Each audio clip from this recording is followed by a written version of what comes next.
ਉਹ ਬਾਰੀ ਬਾਰੀ ਸਿਰ ਭਾਈ, ਬਾਰੀ ਬਾਰੀ ਸਿਰ। आ जा भी आ जा।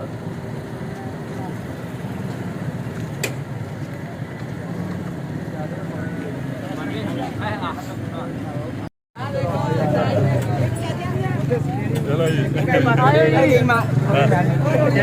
जी वीडियो बनाई, वीडियो बनाई।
बिस्मिल्लाहिर्रहमानिर्रहीम। आज बहुत खुशी की बात है कि अंडर 18 पाकिस्तान की टीम जो है ना सिल्वर मेडल जीत के आई है। और ये दुआ तो हमारी ये थी कि ये फाइनल जीते, लेकिन जो अल्लाह को मंजूर। लेकिन सबसे बड़ी खुशी ये है कि हमारे 3, 4, 5 लड़के पाकिस्तान कैंप में पीर मालते थे, उसमें से एक लड़का हमारा पाकिस्तान टीम में आया, आतिफ आया और खेला भी अच्छा खेला। ये ऐसा पौधा है, मेरी दुआ है कि आइंदा ये पाकिस्तान सीनियर में भी जगह बनाए और ये खेले। और ये नौजवान बच्चे जो इसको देख रहे हैं, मेरा मकसद ये है कि इन जवानों को मैं ये बताना चाहता हूँ कि ये मेहनत करें तो इंशाअल्लाह ताला जो मेहनत करता है अल्लाह ताला उसकी मेहनत को कभी रायगा नहीं करता।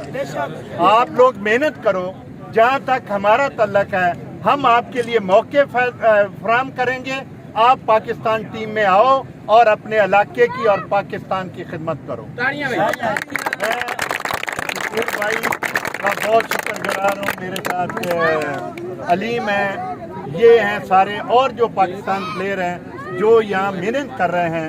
और ये अभी मैंने कोशिश कर रहा हूँ कि यहाँ कोई बड़ा टूर्नामेंट हो या बड़ा मैच हो जिसमें पाकिस्तान टीम के स्टार आएँ, ताकि ये बच्चे देखकर उसको और बेहतर हॉकी खेलें और उनमें शौक़ पैदा हो।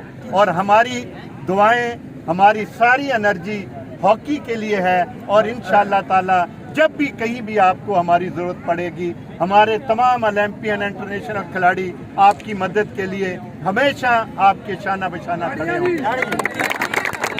मैं आपको राज तस्लीम पेश करता हूँ और दुआगो हूँ कि ये इसी तरह और मेहनत करे और पाकिस्तान टीम में आए और अपने इलाके का और पाकिस्तान का नाम रोशन करे।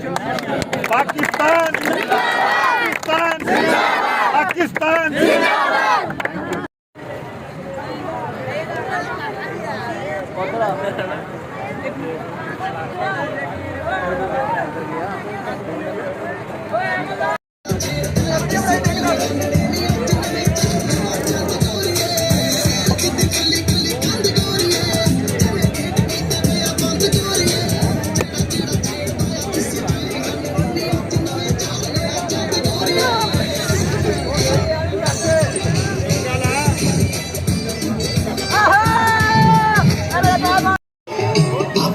ਸਾਡੇ ਕੰਮ ਬਾਬਾ ਕਰੀ ਜਾਂਦਾ ਲੋੜ ਆਪੇ ਸਾਡੇ ਕੰਮ ਬਾਬਾ ਕਰੀ ਜਾਂਦਾ ਲੋੜ ਯਾਰਾਂ ਦੇ ਯਾਰ ਵਿੱਚ ਮਾਸਾ ਵੀ ਨਹੀਂ ਖੋ ਆਪੇ ਸਾਡੇ ਕੰਮ ਬਾਬਾ ਕਰੀ ਜਾਂਦਾ ਲੋੜ ਜਿਹੜਾ ਕਰਦਾ ਆ ਹਰ ਚੀਜ਼ ਲੈਂਦਾ ਇਹ ਕਰ ਤੇਰੇ ਹੱਥ ਛੋੜ